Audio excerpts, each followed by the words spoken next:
Hello and welcome to Atop the Fourth Wall, where bad comics burn, a tagline that often does not apply to Patreon-sponsored reviews, which is what we've got today. And as you can see from my trappings, clearly we're reviewing Yu-Gi-Oh! Kaizoku Sentai Gokaiger was the 35th Super Sentai series and was made to, presumably, celebrate the franchise's 35th anniversary. I say presumably because when I actually looked at the dates, Go Ranger, the first Sentai series, actually debuted in 1975, meaning the 35th anniversary was a year before Gokaiger premiered. So I guess Power Rangers adapted that part of the anniversary celebration too. What's amusing to me is that the biggest debate revolving around this episode is people yelling at each other over whose subtitles I should use, Overtimes or TV Nihons. After much consideration, I have decided this episode is even more illicit for me to do than the Pokemon Rebirth episode, so you'll forgive me if I care more about the fact that this episode will probably get taken down. I mean, if Toei could get History of Power Rangers taken down from YouTube, what the hell chance does reviewing the actual Sentai have? Seriously though, going with Overtimes because TV Nihon apparently sometimes leaves things untranslated, and I'd prefer to walk into this with as little difficulty as possible. But yeah, for you Power Rangers fans out there, this was the season that got adapted into Power Rangers Super Megaforce, a name that could only have sounded more like a parody of itself if they had a third season called Extreme Super Megaforce. Although amusingly enough, in South Korea, Gokaiger was apparently called Power Rangers Captain Force, which somehow sounds less silly, and yet brings about the mental image of the captains of all 5 Star Trek series uniting together as Power Rangers. Unlike the Jew Ranger review, we're not walking into this for a specific story arc, but just the first 5 episodes. I'll give my thoughts throughout, but of course in the end this'll probably be mostly me just joking around with some profoundly silly things. So let's dig into Kaizoku Sentai Gokaiger and see where this takes us.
Our first episode is The Space Pirates Make Landfall. Donald Trump's first day as president. Earth is under attack by the Zangyak Empire, and while I'm sure I'm pronouncing that wrong, I also really don't care. Anywho, the Zangyak want to conquer the entire universe, which is why their soldiers should probably pick up the pace a little. Universal domination is apparently just a casual stroll for them. Elton John, what are you doing here?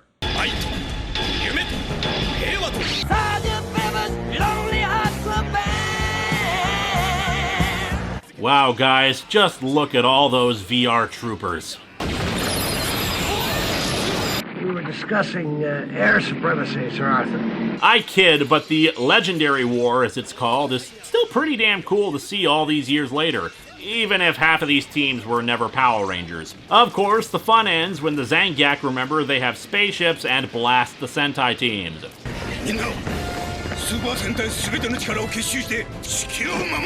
Wasn't that what you were just doing? No, of course what he meant was, let's turn into fireworks and blow up all the enemy ships at once. Hey, that seems to work pretty damn well. Maybe you should open with that next time. Actually, it seems that doing so strips them of their powers, or maybe it kills them, I don't know, and thus they became heroes of legend and several years passed.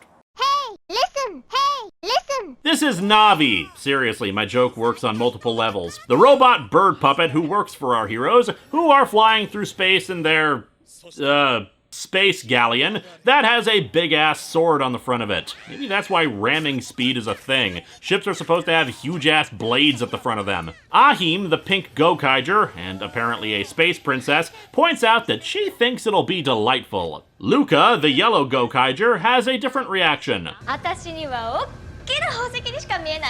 Save your money, it's a cubic zirconia. The group are looking for some big treasure on the planet, which is connected with these little McDonald's Happy Meal figurines of past Sentai teams. Wait, those things have a bunch of screw holes in their backs. They're just bootleg action figures. They pick up another Zangiak fleet approaching Earth, and they ask their leader, Captain Marvelous, because we've already got at least 2 Captain Marvels, we can vary it up a bit, what to do.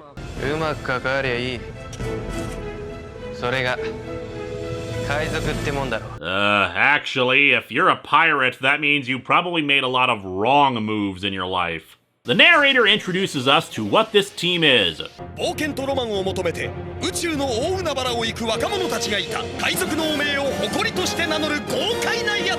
And of course, their theme song. Being a pirate is a right to be. Do what you want, 'cause a pirate is free. You are a pirate. While I was not a fan of Jew Ranger's theme song, the same can't be said of Gokaiger's. Exciting, boisterous, a strong guitar riff in the background, it's awesome stuff. Anyway, like all intergalactic empires, they're too cheap to pay for accurate targeting systems, so they get the dollar store knockoffs and hit every square inch of the area around the ship without actually touching it, allowing our heroes to shoot, slice, and become a giant robot that easily dispatches all of their opponent's forces. And bear in mind, this is like 100 ships that are smacked away effortlessly by a bunch of pirates. You know, I'm beginning to think that maybe the previous 34 Sentai teams really didn't need to give up their powers for this. Apparently, Zangiak Empire ships spontaneously combust if you look at them the wrong way. And yet, that was another thing Power Rangers Megaforce adapted, since even there you could take out an armada ship with a rock and an oversized novelty slingshot. I kid though, there is actually historical precedence of massively successful pirates. Look up Ching Shi sometime. So anyway, they head down to Earth. I wonder what time it is.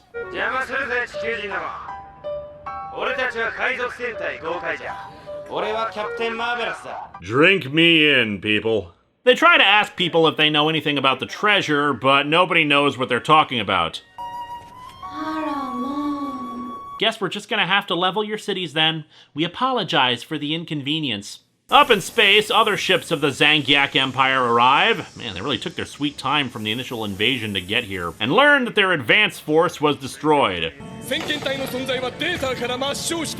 A bit excessive, but actually the advance force was carrying his internet search history. Commander Walls Gill is asked if they should develop a strategy for dealing with the pirates.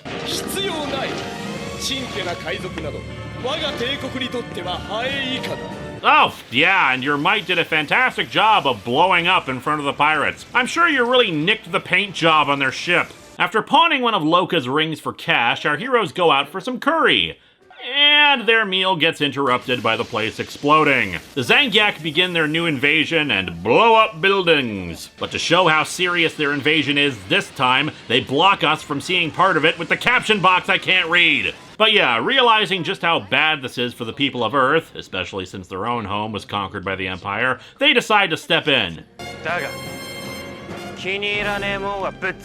Yeah, that curry place was actually going to get demolished if we didn't like the food. Thanks for saving us some time. So, do like any of your definitions of piracy include stealing stuff?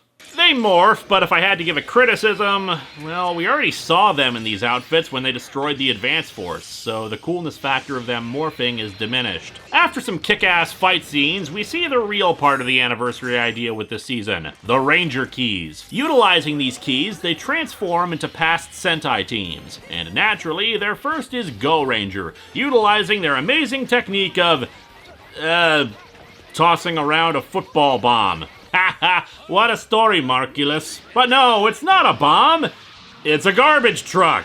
A garbage truck that sucks in a bunch of the Zangiak foot soldiers and then drives away to wherever. You know, I've reviewed comic books with twin clones of Hitler, cyborg animals with guns, and Batman fighting jazz-themed supervillains, and this is still really damn weird. After 2 more past series morphs, they prepare their final attack.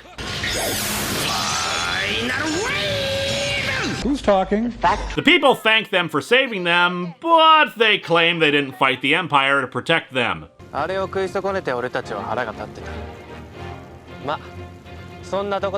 Yes, I shall disregard the gratitude of people who could potentially help us find the treasure. What a marvelous dick I am. Since this isn't really a multi-part storyline, the 5 first episodes aren't connected in the same way the Burai stuff in Jew Rangers was. The second episode, This Planet's Value, begins with Navi doing his fortune teller thing to find information about the treasure they seek.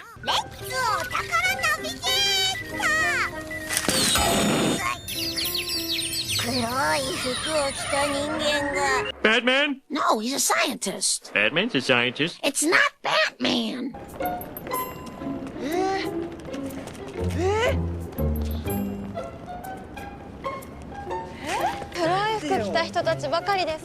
Oh my god, we're surrounded by Goths! Oh no! Fortunately for them, one guy in black claims he has the information on the treasure and just runs up to them. As it turns out, the Gokaiger don't actually know that the Ranger keys belonged to the Sentai heroes of Earth, making me wonder what the hell they thought they were doing. Did they think it was just like Final Fantasy X-2 and they thought they were dress spheres? The kid reveals he doesn't know crap and manages to steal one of the Ranger keys away. Marvelous and Ahim catch up to the kid, who's pissed because the Gokaiger have no intention of actually trying to protect people or understand the power that they're playing with. What's more, that his grandfather was killed in the Legendary War, triggering a flashback for the good captain. During a battle with Zangiak forces, he received the keys and was told to hunt for the One Piece or whatever by Aka Red, a kind of unique Sentai Ranger who's actually the spirit of all the Red Rangers or something. And then Marvelous was burned to death by superimposed explosions and came back from hell as Spawn or something. Anyway, the Zangiak attack again.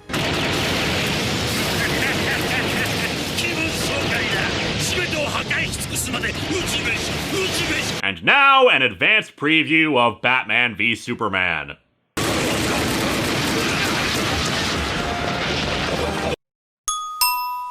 The kid doesn't want more people to die defending him, so Captain Marvelous tells him that if he can defeat his enemy, he'll let him have the key. And actually, the kid does pretty well, taking out a whole legion of foot soldiers, but the monster smacks him away. Well, technically he did. He stole your weapons to do it. In fact, he's acted more like a pirate than you did, man. Also, what a marvelous asshole.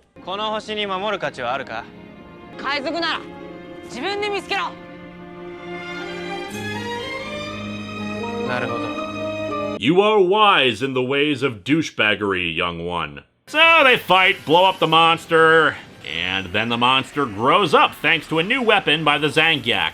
And the Gokaiger show off their own weapons with the giant robot again, only this time revealing that its chest can open up to a big-ass cannon. Ah, nothing like US 1 brand dimensionally transcendental cannons. When you need to fit a cannon someplace it shouldn't fit, trust US 1 brand cannons. After a quick wrap-up, we see that the guy in black thing was actually true, as a guy in black wearing the symbol of the Sentai Magi Ranger is watching, leading us into the 3rd episode, Turning Courage into Magic. After forcing the galleon to crash, a monster kicks the asses of our heroes and separates them. Captain Marvelous and the green Gokaiger, Doc, not a bad name for him, considering with his fashion sense he looks a bit like Colin Baker, end up together, but are soon joined by the man in black. I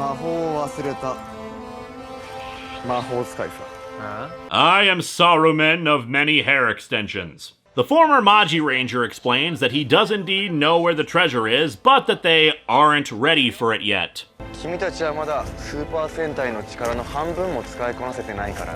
He's right, you know. Can your powers let you do this?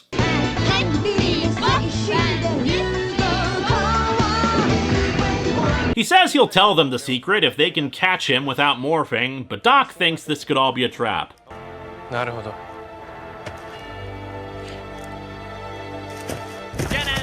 Ah, how marvelously impulsive. And shock of all shocks, they're led into a trap of sorts. I fell into a burning ring of fire.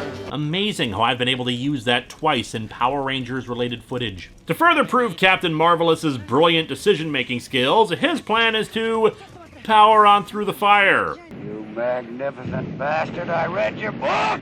This plan actually works, and he even throws Doc through the fire since he's afraid to go through it. Just to continue that streak of reckless idiocy, they're almost run down by a giant boulder, and his plan, yet again, is to dive right into it. Admittedly, he quickly uses his sword to create enough leverage for the boulder to just roll over them. The final test is to get to the Magi Ranger by leaping 15 meters to his island. Marvelous would have made it, somehow, if not for the monster showing up to interrupt the jump. Power Rangers, Super Sentai, it doesn't matter. Physics is for people who don't dress up in tight rainbow spandex. So now it's up to Doc to do it. I think this show is mistaking reckless idiocy for courage. Still, he figures out how he can pole vault over. You literally tried to crush them with a boulder! Anyway, Harry Potter here explains that if they can tap into all the powers of the 34 previous Sentai teams, they'll find the great treasure. This new power allows them to summon forth a new dragon mode for the big robot as tribute to Magi Ranger. Where did this thing come from, and how did it just emerge from their mecha? Well, just remember, it's magic. We don't have to explain it. We move on to Friends to What End, which begins with the Gokaigers trying out various other key combinations in the hopes of summoning more mech configurations. I appreciate the forward thinking, but of course they don't work.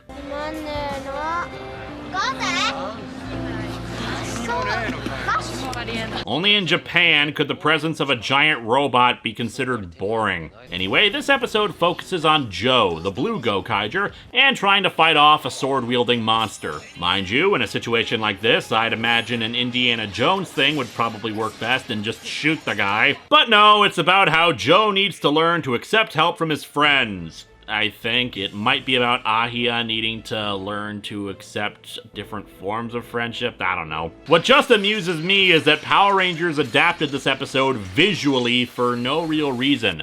Dude training in a bamboo forest with two swords. I think they even used the same CGI for the blades that fly at him. It's just bizarre. The monster cheats during the follow-up fight. Well, in that case, just shoot him! Holy crap, I'm not used to one of these things actually doing what I tell it to do. Undo one more day! Damn. So, in an episode all about swordplay and whatnot, it's only natural that the rest of the team morphs into, Geki Ranger, a Sentai where the team utilizes martial arts. Of course. Well, maybe their second team will be Deca Ranger, where they shoot stuff. But hey, at least the other Gokaigers contribute their swords to help him. Wait, how did the swords just merge into multi-bladed weapons? And how does this actually help? He's still only got 2 arms.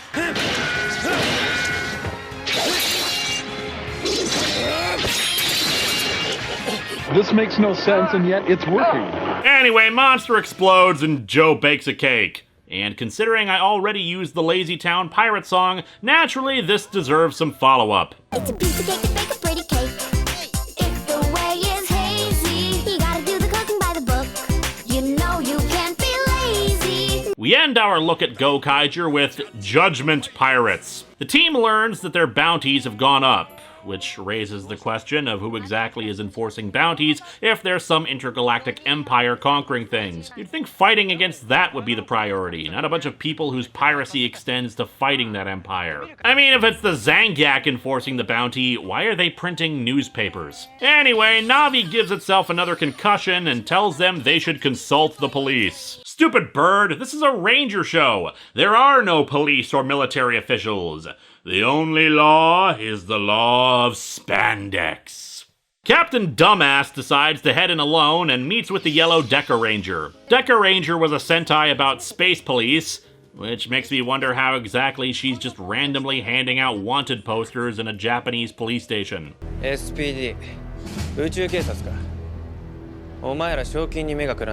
Well, yes, actually. Turns out setting up random explosions everywhere while we do slow motion stunts is really expensive. She recommends all of them turn themselves in. そういうことなら全員逃げるべし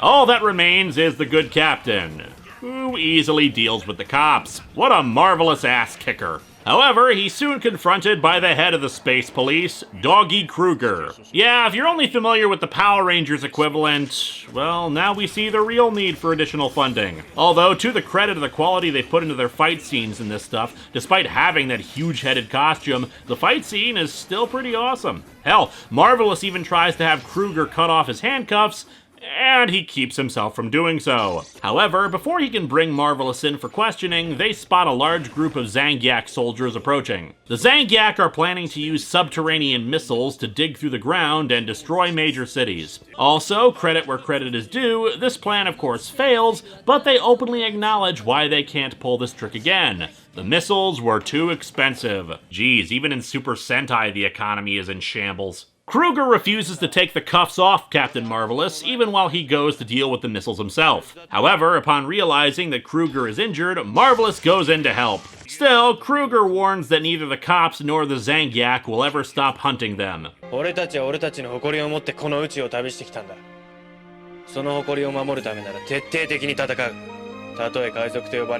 Oh, so you guys are just pirates ironically. And yet you still refuse to speak with the accent. Well, fine. If you're not gonna do it, I will. Arr, you scurvy dogs! I be stopping your torpedoes, and I'm gonna send you to Davy Jones's locker. You haven't heard the last of the dread pirate Marvelous. Anyway, they fight the monster and get themselves a shiny new mecha thanks to unlocking Deca Ranger's powers. Also, guns. Lots and lots and lots of guns. You think those civilians are still bored even by this? And so our episode ends with the arrival of the Red Deca Ranger to clear them of the piracy charge, which was apparently a hoax made up by the Zangiak. So, just to be clear, the Pirate Sentai does not actually have pirates in it. Anyway, this series is great.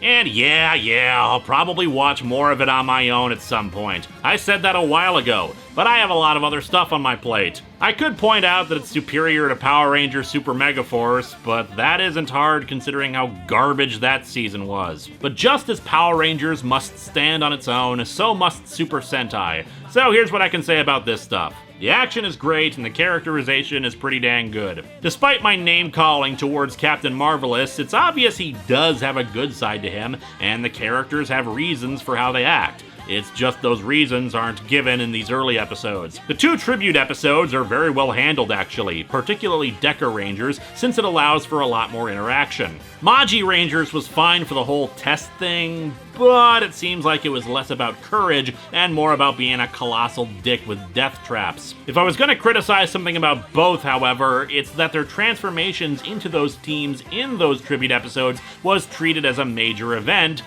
except we've already seen them transform into them, so it kinda ruins the impact that it's meant to have. Seems like they should have started with a smaller selection to work with and gain more over time, like just Go Ranger to start with or something. Still, it's good stuff, and I didn't need any experience with the actual Sentais to understand what was going on. Next time, we enter March, and we continue our fairly new annual tradition of an overview of a comic character and their legacy. And with this one, I'm just blue skying a bit.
you can do that?